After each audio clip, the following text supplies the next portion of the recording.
Perspective on Florida Gateway College Television is sponsored by Potash Corp of White Springs. Potash Corp, helping nature provide.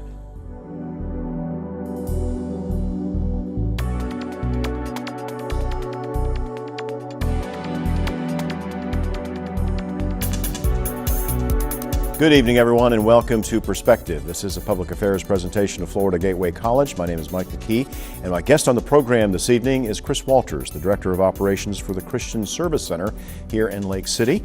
We're going to talk about what the Christian Service Center does for our community and how you can be involved monetarily or on a volunteer basis. We'll do that when we come back. Don't go away.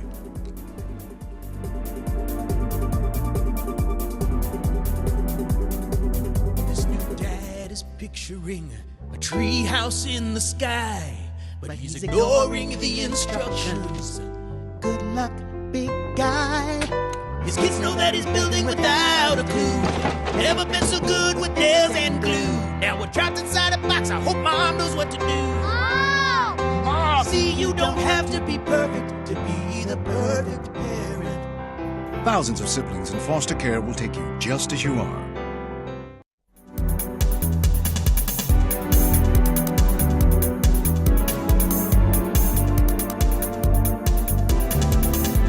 Welcome back to Perspective here on Florida Gateway College Television. Chris Walters is the Director of Operations at the Christian Service Center. Welcome to the program. Thank you, Mike. Good to be here.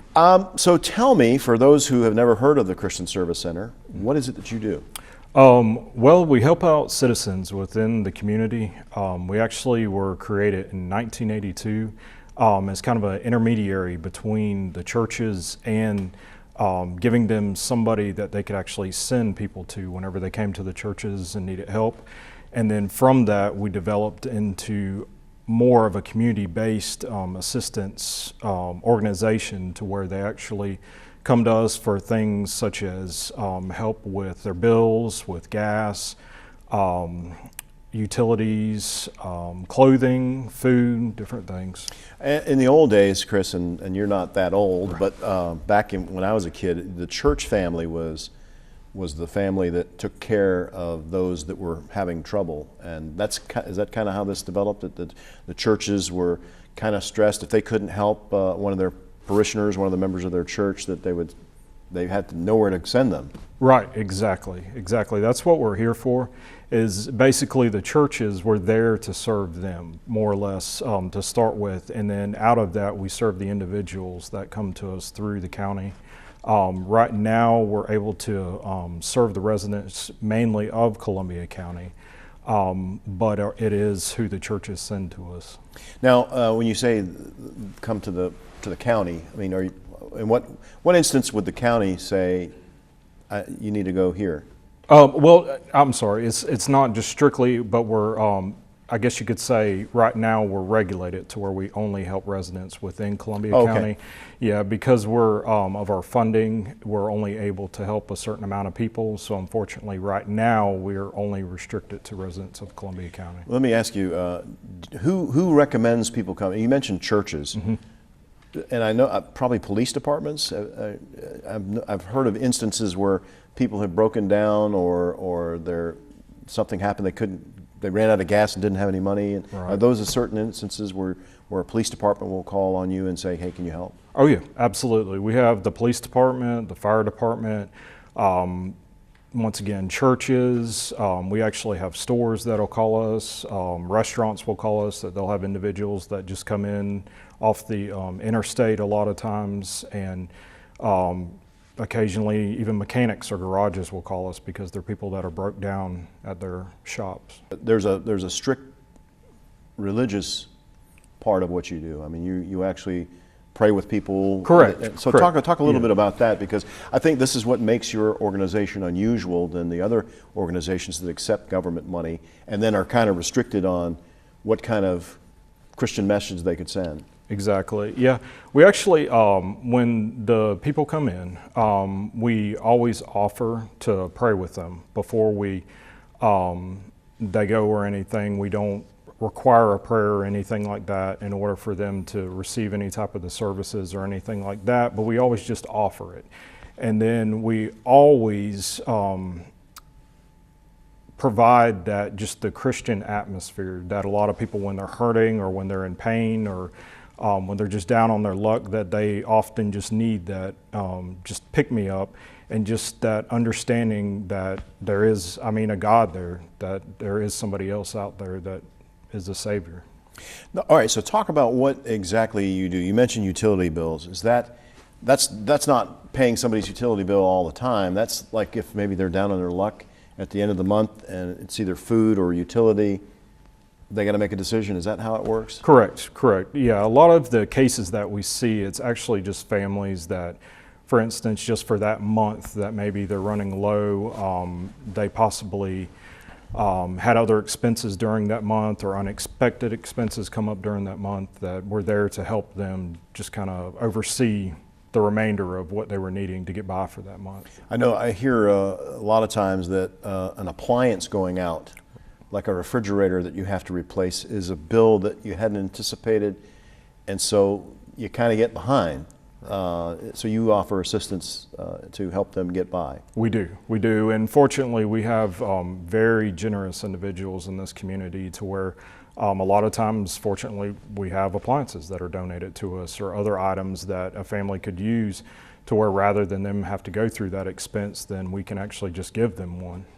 Now, you also do food. Now, we talked to the Catholic Charities Food Bank last week, and they were talking about a partnership that they have with Christian Service Center. Yes, we just recently started a new partnership with the Catholic Charities, to where we actually, through their food bank, were able to purchase food at a cheaper rate, to where we can serve more individuals and possibly give them more food than what we're currently able to do.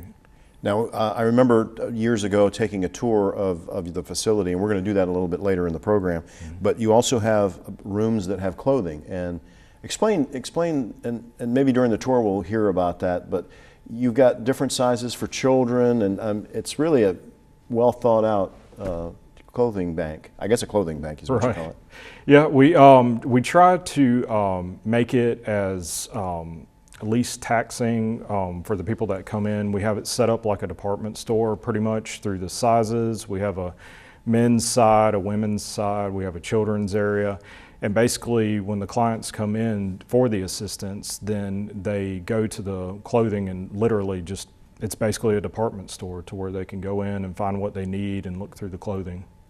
And since we did talk about taking a tour, we actually did take a tour of the Christian Service Center. Let's take a look at what Christian Service Center has to offer to those less fortunate in our community. This is the Christian Service Center, and this is our area that we do all of our client interviews in. Basically, the clients come in, they have a form that they have to fill out, and then they come into this area and they actually meet with our interviewers. The interviewers go over their needs. They briefly discuss different situations that are going on, what they possibly need. And then they go over past visits, and then we move them on to our clothing section, and we start boxing up their food and the needs that they said they were wanting. Clients also are in need sometimes of utility bills, gasoline. Sometimes we do emergency lodging on a case-by-case basis. And we just have several other items that are outside of food or clothing that we can occasionally help a client with. This is our basically the area that we first receive all of our donations in. If you want to come with me, this is the area that we do all of our sorting in here, but once we sort through everything, then we actually bring it all into our clothing area. This is our clothing area. We actually have a children's section that we separate it more or less like a department store. We have an adult section.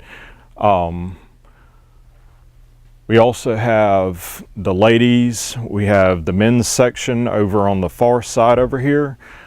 We do everything that you would normally, as I said, in a department store. We have belts, as you can see. We have jackets. We even have cowboy hats currently, but we try to provide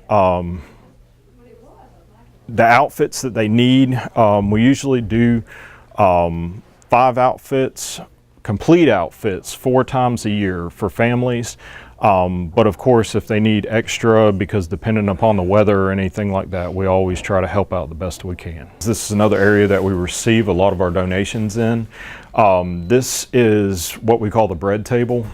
We get a lot of donations from local grocery stores and local businesses that fortunately supply us with a large amount of bread that we can pass on to our clients.